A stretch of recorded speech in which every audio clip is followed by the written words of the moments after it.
And perhaps I will wrap up by saying that back in June, the Global Resilience Partnership co-hosted with USAID the Resilience Evidence Forum. And here we asked the broader question around what is the evidence that we have to date on resilience implementation, what works, what doesn't, and how can we tell the difference between the two? And I think what's been really interesting, and we had specific sessions looking at transformational change, but we are seeing that the evidence base on transformation in resilience, so I will caveat that this is in resilience, is nascent. And I think this is something that is really key to flag, because we do need to advance this evidence base. We need to understand how do we put the evaluation frameworks in place, how do we evolve, how we intervene, and really how do we keep in mind these two aspects that I talked about: the outcome, transformation as outcome, and transformation as process, both equally important and really vital in transformational change. And perhaps I will leave it here for now. Thank you so much.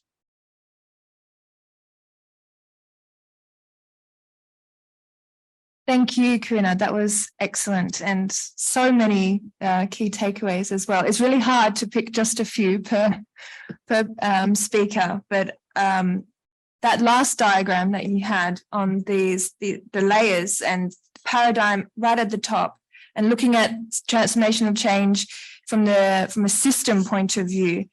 And actually, when I read the questions, I had to read them, those three questions: the type of transformation potential, changes in drivers of system behavior, changes in the behavior of system actors, and then changes in the overall behavior of the system. If I can just ask quickly a question to you. Some of these can sound kind of very similar in terms of what they're actually looking at. How would you unpack a little the differences between the three types of transformation potential? Definitely. And I think it is quite tricky to get your head around. And I think that's why this is, so this framework is really an inquiry framework that helps us evaluate and analyze our portfolio in hindsight. This is not something that, that we expect many other stakeholders to engage with in the analysis stage. But a lot of the process is participatory, and a lot of the process does include a lot of conversations, because and as Mike was mentioning in the opening, a lot of these questions in terms of how do we define that the system that we're trying to intervene in is in itself a process of negotiating, of understanding where do we draw boundaries, and what is in and out of scope. And I think that scoping process is always something that we do in partnership, and always a process. And I think we must recognize that. Now, when we talk about changes in drivers, this is really unpacking what are the sort of the forces that are influencing the behavior of the system at hand. So in the case of meta, you could say, well, are we talking about the mobility system? Are we talking about the, roads as mobility? Are we talking about water systems and water harvesting systems? Are we talking about infrastructural systems? Are we just looking at the hard infrastructure and not looking at any of the sort of the organizational or the human factors? So I think that in itself has been a process to understand what is the system that we're trying to influence and the system that we're trying to shift. And I think that's where the scope around water and water harvesting has been really interesting, because once you draw the boundary around water harvesting, and a system to harvest water is a different conversation to a system to move people from A to B. But through this, we can also, I think it's a good demonstration of another, much loved word in this conversation, the word of co-benefits. This is how we can see that actually by looking at overlapping systems, you can achieve much more with the same intervention by understanding where are the overlaps, what are the drivers, the water security element, ability element, and really understanding how do you then combine the two. So that's when we talk about drivers. when we talk about the behavior of actors, this is really looking at stepping away from the implementing partners, so the project team, the implementation team, whatever that team formation might look like, is really looking at who do you then need to act for your recommendations, for your learnings, for your solutions to be scaled. Because a lot of the times, you know, there will be a limit in terms of what, for example, Meta and their team might be able to do. And what is the limit beyond which they actually need other actors to take up policies, to shift their institutional behavior, to shift their norms and expectations, to shift their evaluation policies. So you can't work in isolation. So that's why it's really important to understand when we talk about transformational change, how do we then understand who else is changing their behavior? And I mean this in an institutional, at an institutional level. And then the third layer, the overall behavior of the system, is then looking at outcomes. So what are the outcomes? So really beyond the process element of it, and really understanding, well, what are the outcomes? What are the timeframes? Can you even tell that there's been overall changes in the behavior of the system? Are there any shocks that might intervene where the conditions that you've set in place snap back? Which is also something that we see a lot, like you put things in place, then something happens, a pandemic, a conflict, something, and then you snap back into unsustainable, unresilient practices. So I don't know if this starts to unpack the question. Yes, the levels are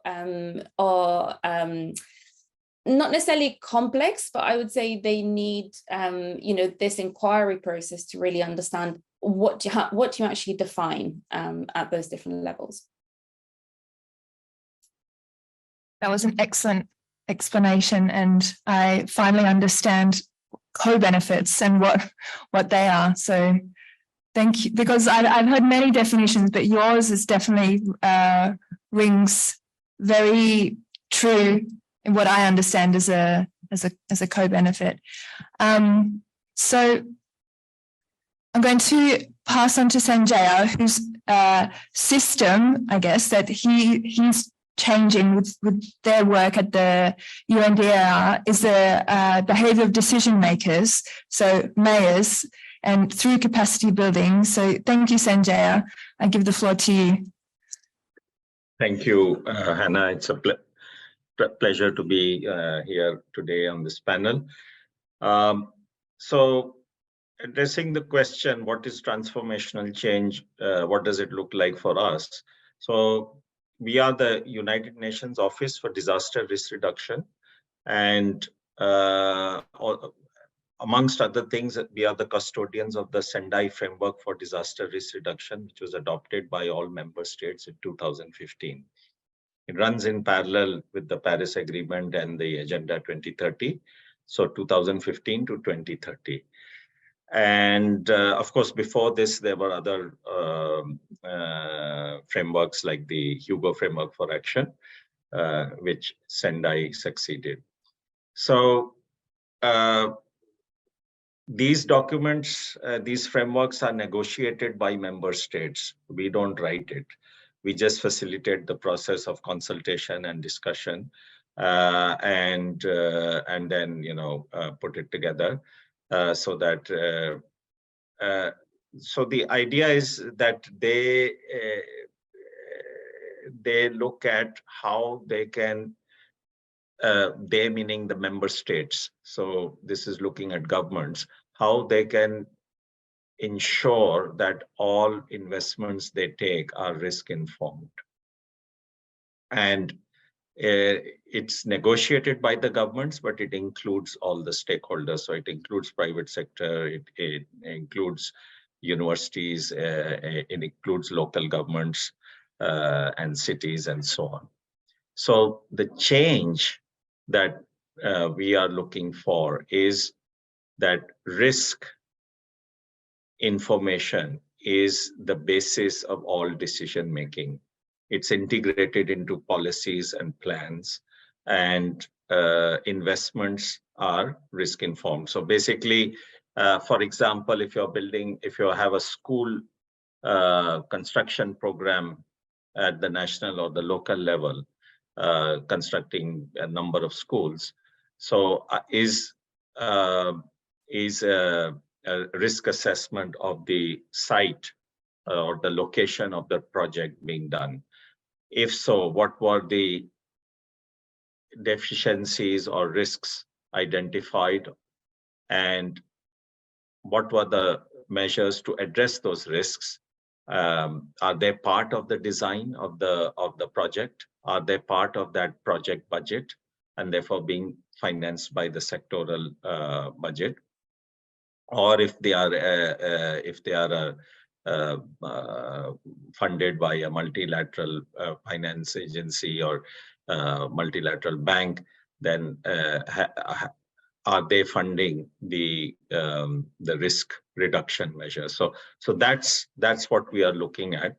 We work with both national and local governments, but because local governments have a very big role to play, they are the front lines of all this of all action related to reducing risk, which is both climate risk and disaster risk. So a large focus of ours is on local governments through what is known as it's a global initiative called Making Cities Resilient 2030. Now, one of the changes that we see is empowering local governments, because there is a lot of decentralization in the world. There is a lot of responsibility on the local governments. And yet we have done some studies and seen that local governments are responsible for a lot of the actions, and yet they are not provided from the federal governments, they are not provided adequate legislative powers, they are not provided adequate funding, and the decentralization process is there, but more in decentralizing the responsibilities rather than decentralizing the resources. So so again, this is an area of gap, and this is again an area which we are trying to bring about transformational change in. So I'll give you one example. We for 10 years we coordinated a global initiative called the Making Cities Resilient campaign. By the end of 2020, when it closed, it had 4,600 cities joined, cities and local governments. But it was an advocacy campaign. It was basically to convince mayors, governors, city administrators, provincial heads that they have a role to play in risk reduction. Risk reduction is not something only for the national governments. It's not something only for governments, but also private sector, academia, and so on, all have a role to play. But these local leaders, they need to lead. And when the Sendai framework was being negotiated in 2015, there were 100 local leaders. There was one day dedicated for local leadership, and 100 mayors were present and to make their voice heard. And it was heard. So the national governments felt that pressure. And in the final document of the Sendai framework, you see a whole chapter on local governments and a call for national governments to support the local government. So that is change at a let's say at a very high level, political level. But since then, since 2015, more and more national governments have recognized, and more agreements and frameworks are recognizing the role of local government. So you see a large number of networks now of local governments, which give them the political voice and the platform to seek the resources they need, and also the capacity and technical support they need to tackle all these challenges. We just saw in the pandemic that it was the local governments which had to face the brunt of the pandemic, but also they were part of the solution. Without them, it was not even possible. So that is what transformational change looks like to us, but it's a very difficult task, and we are far, far away from it, from achieving what we want to achieve. Our goal is, of course, 2030, but when we look at national governments, they are taking a number of steps. There are lots of good examples around the world where national governments are taking steps to overcome various barriers to change, and putting forth some very good best practices to address risks, both disaster and climate. But when we see local governments, just to give you an example, there is an assessment that there are 250,000 local governments in the world. That includes cities, municipalities, provinces, states, districts, so on. 250,000. In the Making Cities Resilient campaign, which was the largest network of cities ever, there was 4,600. So it's a very small number compared to the total. Now we have the new iteration, MCR 2030. As of today, we have 1,600 cities in it. So, and this initiative includes all the key partners involved in urban and local government resilience, including UCLG, CLAY, World Bank, UN Habitat, Resilient Cities Network, C40 cities, and so on. So it includes all of them.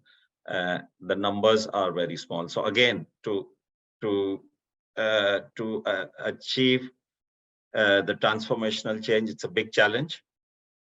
Still, when we look at local government, so there is a lot of progress at the national government level, but the local government level, there are a lot of challenges.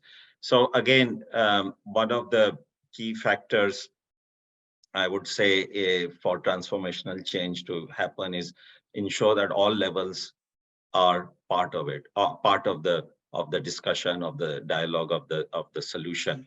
So it's not just the national government, but it's also the local government. It's not just the local government, it's also the local communities. And then it's not just the local government and local communities, it's also private sector. Because the private sector creates risks, and they can also mitigate the risks, they can also reduce the risks. It's the universities, it's the research organizations, because their research can help provide some of the solutions or guidance that is required. So for us, the ultimate achievement of transformational change would be that there is a reduction in losses and damages from disasters, which unfortunately is not happening, it's just going up. And with climate change, the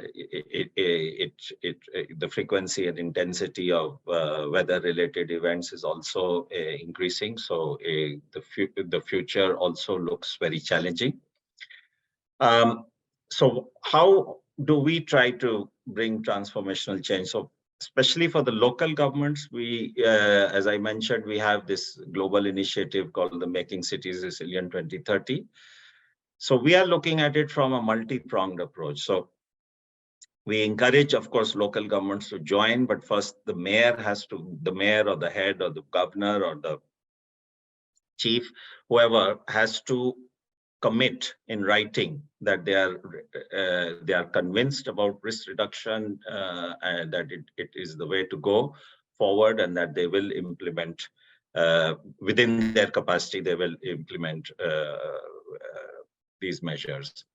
So that is the first thing. Secondly, we encourage national governments to join. So we have about 80 national government agencies from 30 countries who have joined this initiative. And that is because of this growing realization that the national, there's a limit to what the national can achieve if the local is not with them. and therefore these national governments have taken very strong leadership in rolling out local resilience programs under this. So some of the countries I can cite: Mexico, Brazil, Colombia, Indonesia, Philippines. So these are really doing a lot of work, amongst others. So these are doing a lot of work to ensure that the local is supported as much as possible by the national governments. And it's not just about money; it's about technical support. It's about data. It's about capacity building and so on. Sanjay, I'm just going to stop you there because I see perhaps, Mike, do you agree with what Sanjay is saying? Do you think 8,000 or 14,000, let's say, out of the 250,000 local governments, is it enough to really see this transformational change at the pace we require? Because I just noticed your face looking a bit skeptical there, so I'm just going to take advantage of that right now. No, I'm not saying that 14,000 is the transformational change. I'm saying 250,000 will be the transformation. No, I understand, but is what we're doing collectively enough right now in terms of capacity building? I think we can agree that we could be reaching out more, but how might we do that? Or Mike, from your opinion? Yeah, so not skeptical. I just want to say it's 3:30 in the morning here, so if it's not a skeptical look, it might just be a bit kind of cross-eyed. Yeah, in terms of that, the comment around the numbers, I think, somebody asked me a little while ago, are we kind of working for kind of incremental change, or are we working for transformational change? And the thing for me is that I think that incremental change can lead to transformational change as long as we're headed in the right direction and all kind of have a kind of clear-ish focus on where we're going. So if we're heading towards things like regenerative or equitable or resilience, then inclusive, and if all of those cities start to work in that direction, then I think it is a kind of emergent transformational change. If all of the cities are kind of working in different directions, then I think we're just kind of into incremental change all over the place.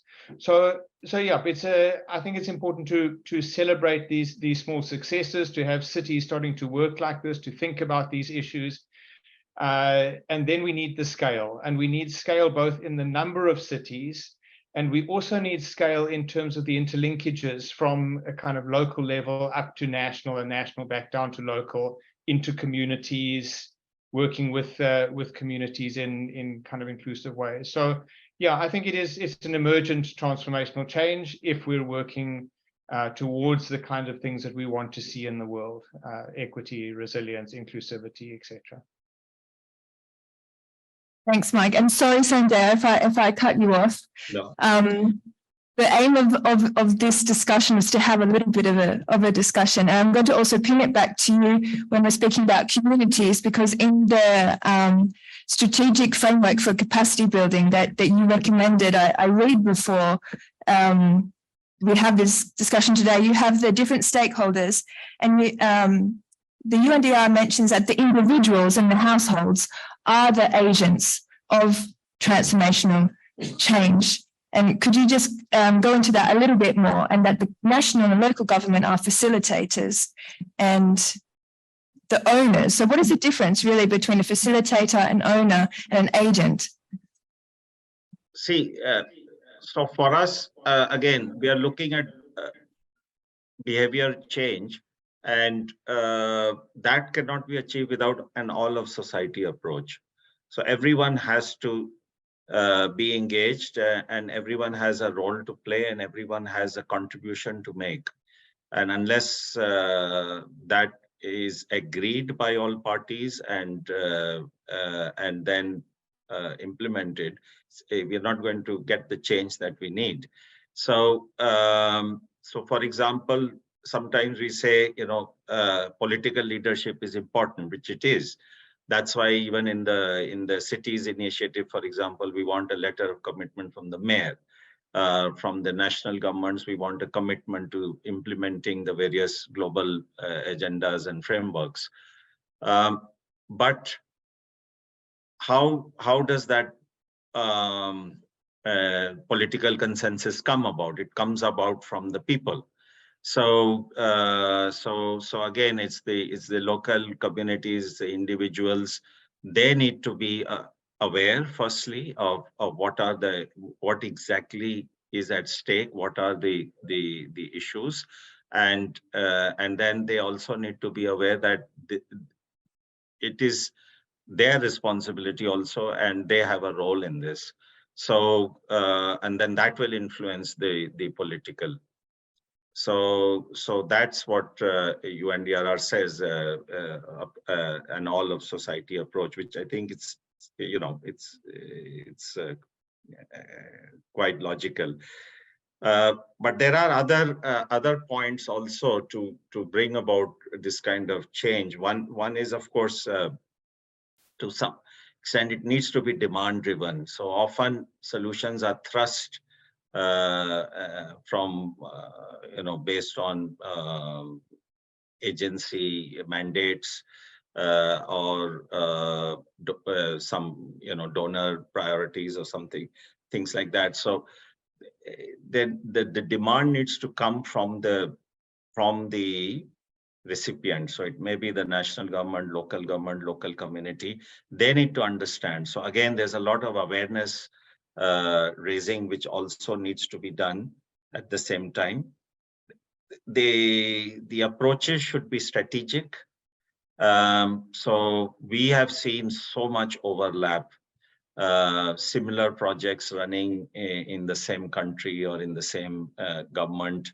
One risk assessment has been done, and 2 years later somebody else is coming in and doing one more. So if those could be strategic, if they could be lined up, sequential, that would really save a lot of global resources also, but also help the governments have a strategic approach. And that's why we did that research on the strategic approach to capacity development that needs to be well aligned with other initiatives going on, because we don't have the luxury of duplicating projects. Then I think prior speakers already spoke about this very important component, or important component is partnerships, because nothing can be done alone, and no agency can do it alone. And we all need to align our objectives, our programs, and see where we have convergence, so that everything is complementary but not overlapping. One of the objectives of MCR 2030 is exactly that, bringing together all the key partners in urban and local resilience under one platform. And that's what we are trying to do. But still, it's very difficult, because there are a number of reasons why certain agencies or have certain projects, they have certain funding, and then they cannot change their selection of target, for example, and so on. But still, it's a step in the right direction, I think, in trying to bring coherence in what all these agencies, so many agencies around the world, are trying to do. So you mentioned coherence, strategic alignment, and demand-driven and community-led. I'm going to ask Martin, do you see any overlaps with the GCF-IU framework?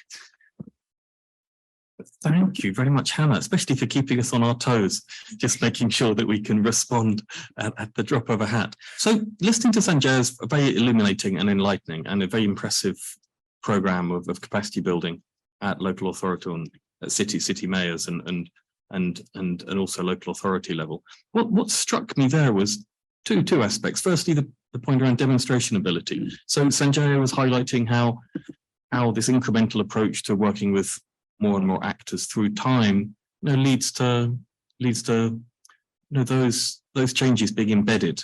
And so I felt that there was a strong overlap there within the demonstration ability component of transformational change that we highlighted in the framework. The second point I wanted to flag from Sanjay's important contribution to the discussion is just in terms of different owners doing different things.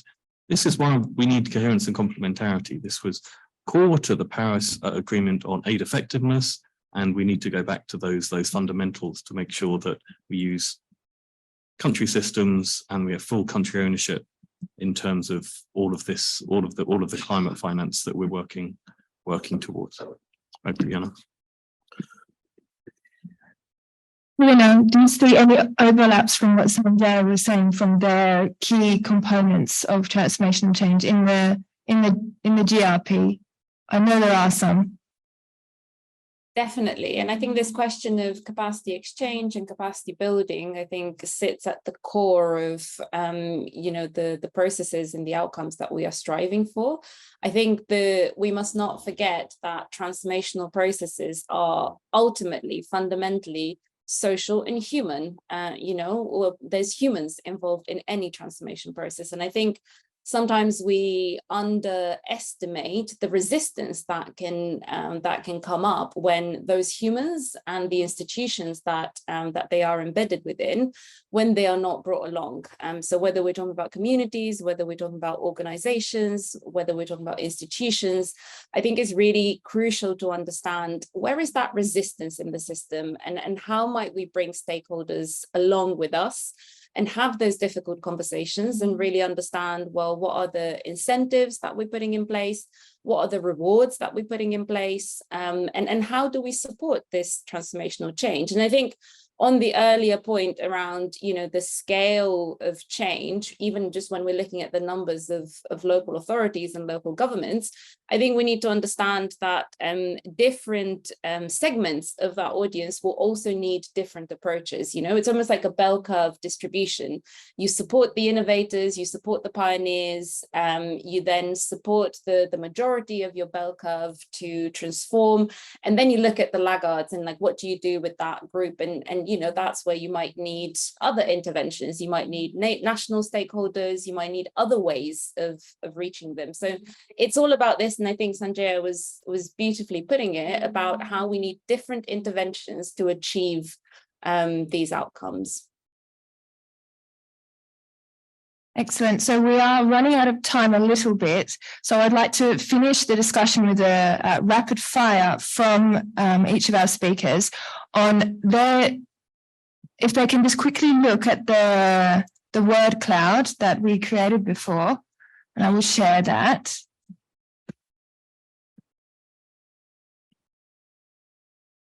And for each speaker, and I will go first in the order that you presented, to choose their top 3 words. And it doesn't necessarily have to be related to your frameworks, just your own personal top 3. So I will start off with Mike first. Yeah, I think there's some obvious stuff in the middle. I think it's always at the margins that the most interesting stuff happens, and that often we can kind of start to learn from. I think for me, the notion of beautiful really struck me is how do we create a world that is beautiful? There's one also on the margins around productive on the other side on the bottom right there. There are, and then I think others that have come up. Safe is tucked away there. How do we create a world? I think you also highlighted it, Hannah. A safe world, safe ecologically, safe for people as well, and then just right in the middle. So beautiful, productive, safe, and just. And if we could create that kind of world, I think we would be being truly transformational. Thank you, Martin. Thank you, Hannah. And I'll aim for some of the words in the centre, partly because I can see them a bit more clearly. My eyesight's perhaps not the great.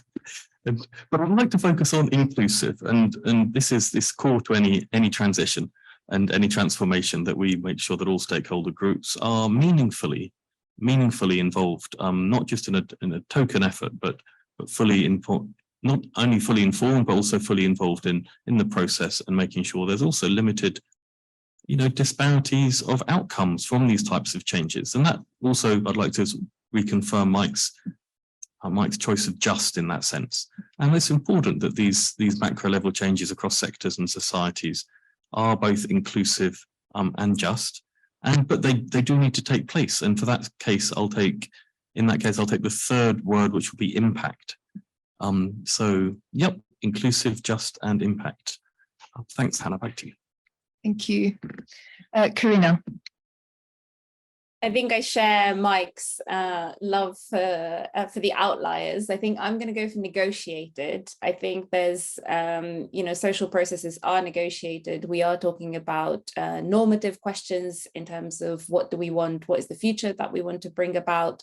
And there's no such thing as an imagination vacuum, the same way there's no such thing as a power vacuum. So I think we need to understand how we grapple with these questions and really take them seriously. The second one, I'll pick dynamic, because I think, we are always in a process of change. We are always evolving. So, and I think, again, is working with this grain. What does it mean to accept change as life and life as change, which is, again, perhaps the more fundamental question here. And maybe the last one, I'll pick beautiful as well. I'll follow Mike there. Thank you. Thank you. Sanjaya. Yeah, thanks. I would, first I take up all of society, because again, I think that's the way forward, making sure everyone is not only understands or not only are involved in the decision making and consultative processes, but also understand their roles and responsibilities. That's what all of society would mean to me. The other one I would look at is multi-framework, because again, trying to see the synergy between the different agendas we have. We have the SDGs, the Paris Agreement, Sendai Framework, New Urban Agenda, and all. But these actually, they do speak to each other. There is a lot of overlap. So, and I feel that sometimes these agendas, they do confuse, or they create a bit of a confusion with the governments. And especially at the local government, we see that they think of these as separate silos, which need to be approached, independently, separately, whereas they are actually all ultimately aiming for sustainable development. So that needs to be clarified. So a multi-framework approach. And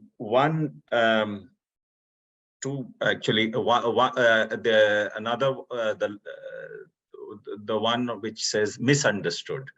I like that, because we have also seen that change or transformational change is always often thought to be, it has to be something new, it has to be something different. But there are lots of good examples. We do peer-to-peer, city-to-city exchanges, and they talk to each other about how they are approaching.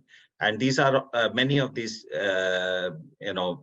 examples are replicable in other cities with adaptation, with some adaptation. So they are happy to see how other cities or other local governments are approaching the same challenges, and then to adapt or adopt those approaches. So it doesn't always have to be, everything has to be new.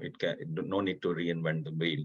And there's just one point about, there is one on permanent change.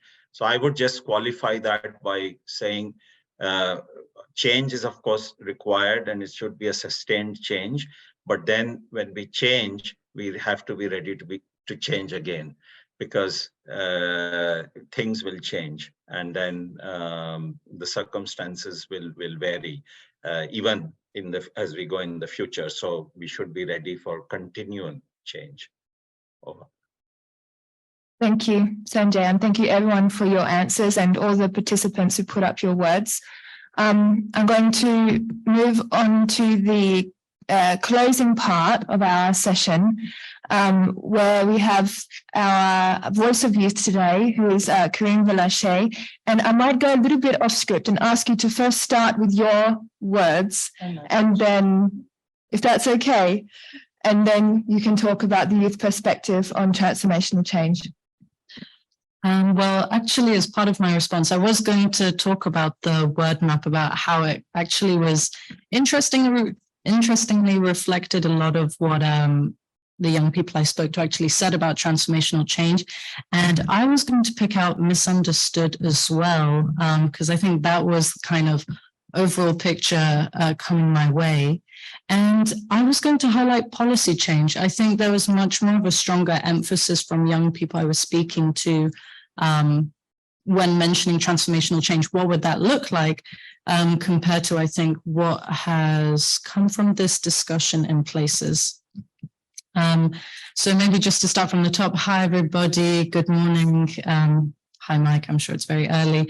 Good afternoon, good evening to everybody else. My name is Corinne, and I'm an evaluations assistant consultant with the Independent Evaluation Unit of the Green Climate Fund with Martin. And I've been tasked with sharing the youth perspective on transformational change, as well as sharing some key takeaways from today's discussion that stood out to me as a young person. So to gauge what young people think about the topic, I actually asked some young professionals in the climate space in my network about their views of what transformational change means and what it looks like to them. And sadly, the overall view was extremely critical, quite cynical, in part hopeful. But I think if they attended this talk, I hope that a lot of that has changed. So just to share a little bit of what they said to me on what transformational change means to young people, 4 key points stood out to me from my discussions. One, there was a mixed understanding of the concept. So some had never heard of it. Some defined it as a paradigm shift. Some were unclear as to whether there's a meaningful difference between paradigm shift and transformational change. And some saw it as another way of just measuring projects by measuring their impact and reach. 2, another point that came out was many questioned the concept as a tool. So they asked me, is this term overly ambitious? Given the idea of climate change is already quite intangible, is this concept concrete and clear-cut enough to help with the fight against climate change? And is it another idea similar to innovation and paradigm shift, which helps us to define the process towards meaningful change? But is that what we need at this stage? The third point was they mainly stressed the urgency of the environmental situation and asked me, how does transformational change fit with this need for urgency? And is it too late to see a real paradigm shift anyway? And finally, the fourth point was most were unclear of how transformational change could be operationalized, asking me at what level does transformational change happen at?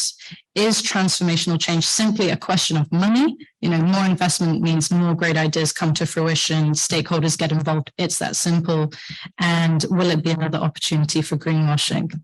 But the more positive side was when I asked them what transformational change could look like, the picture was quite clear. And it comes down to 3 points. One was a deep shift in society's consciousness of the need for transformational change and climate action, and then subsequent behavioral change based on that understanding across all sectors of society and industry.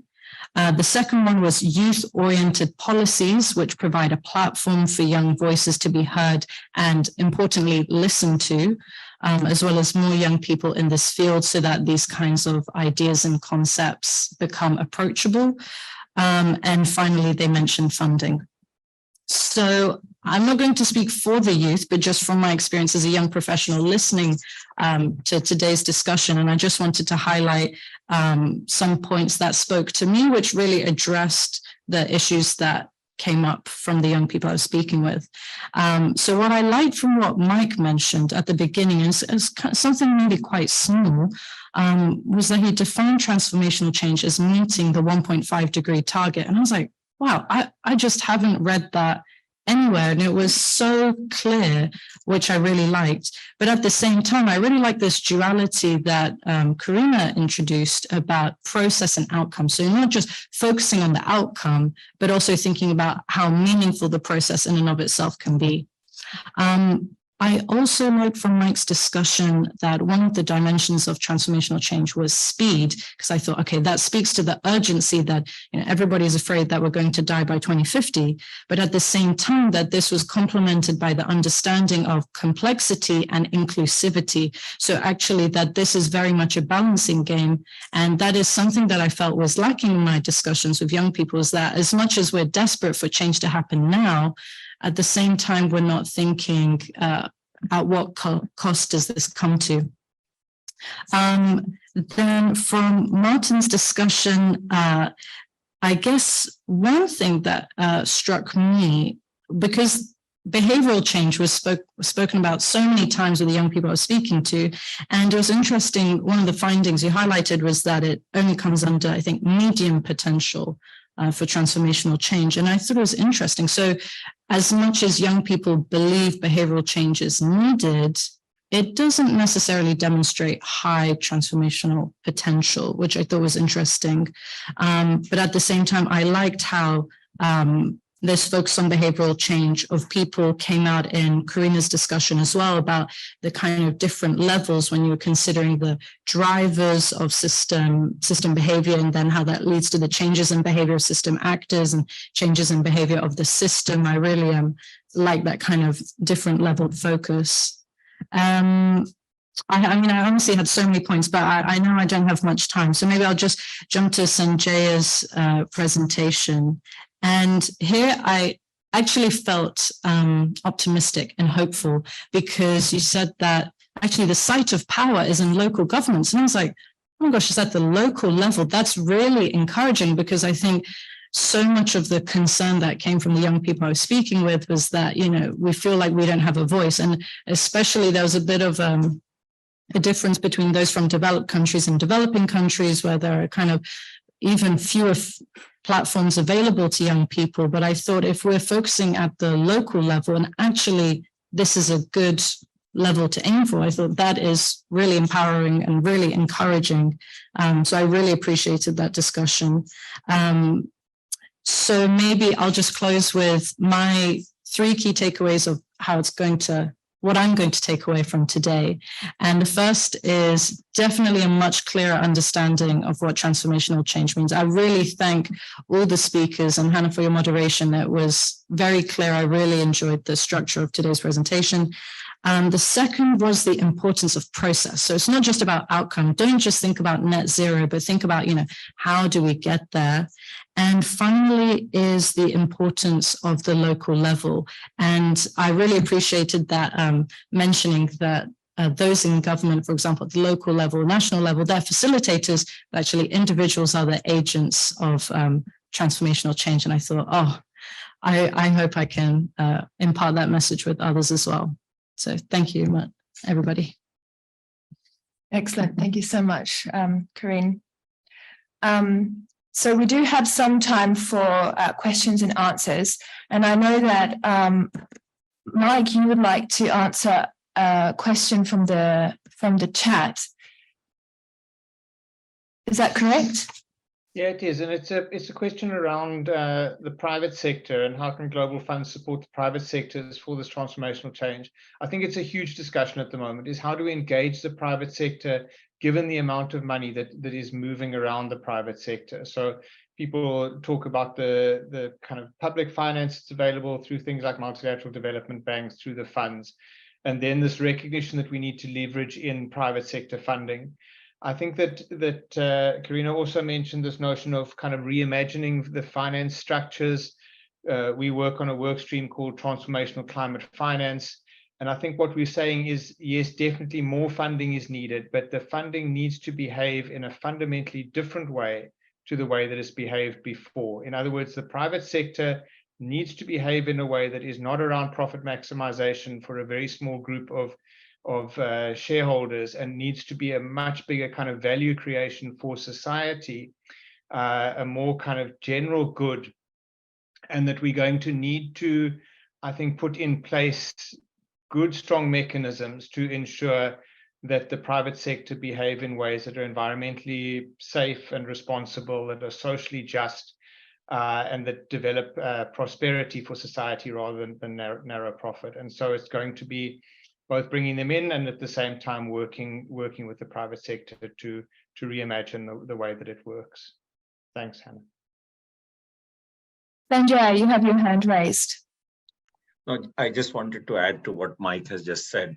We've been working with the private sector, and we have created certain networks of champions of private sector who are on their own volition conducting risk assessments when they are making investments. So we, for example, real estate companies, building construction companies, and power companies, and so on. And they view, and this is again change which we need to scale up. They view risk-informed investments as an investment, not as a cost. So, and there are so many examples where private sector have faced cyclones and floods, and the companies which had done the risk assessment and had taken measures to address those risks were able to function during those during and after those disasters, whereas other companies, their competitors, had to shut down. So again, there is, it's again too very small, but there is this realization that having a risk-based approach is actually profitable in the long run. Karina, would you like to add anything onto that? I think there's one addition from my side, which is also perhaps understanding a bit better what do we mean by private sector, because I think sometimes in a lot of the conversations when we talk about private sector, we're actually talking about multinationals, very large companies, but actually it's a bit like the local government question. When you're looking at the distribution of stakeholders in the private sector, the majority are small and medium enterprises. So I think there's also that question of how do you support SMEs? How do you, what are the incentives? What are the mechanisms by which they can adapt and evolve their business models? And I think also this question of how do we grow, and you know, this is the resilience lens that we're looking at, but in resilience and adaptation, how do we significantly grow the market for resilience and adaptation solutions, which I think is a huge opportunity for SMEs, for private sector stakeholders. But I think that's where the role of incentives, the role of different types of finance, the role of risk transfers, I think that's where there's a lot of innovation potential and a lot of scope for collaboration, really. But I think it needs to start with this conversation of who is the private sector. And just to wrap up this discussion around the question, how can global funds support the private sectors for transformational change? I will also ask Martin to put your view in from the view of the GCF. Thanks, Emma. And so I think we need to differentiate between mitigation and adaptation just around this topic. So within mitigation, for example, we know some of the markets are quite mature around renewable energy and around energy efficiency. And in that sense, the first loss positions that the Green Climate Fund takes, for example, are less relevant because there are price incentives there and profit incentives there for private sector firms. I think in other mitigation areas, there's certainly considerable scope for climate funds to create forms of blended finance, to take first loss positions in equity stakes or first loss positions in loans, to finance investments across other mitigation areas. Within adaptation, I think Karina's really hit the nail on the head there. And there are many sort of high upfront costs for the private sector in investing in adaptation. And there are many market-related factors that are challenging. There are unpredictable return flows for investments, private sector investments in adaptation. And also climate funds are not ideally suited to support the private sector. So often we have quite a reactive business model. Often we're not seen as being quick enough. It may take a GCF funding proposal may now get approved within a year instead of 18 months, but the private sector works in a matter of weeks, not months.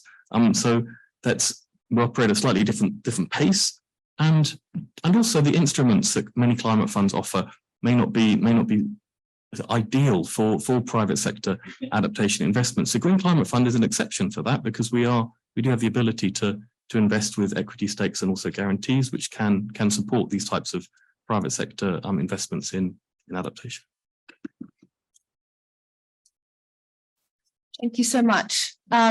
So with that, with those finishing notes from Martin and from all our speakers on the question, I think I do have to wrap up now. We are just on time to finish at 5 here in Seoul. I would like to thank each one of my speakers, Mike, Sanjaya, Karina, Karine, Martin, for being here and for sharing your global perspectives on what transformational change looks like, how it's measured. Is it the impossible task to measure it?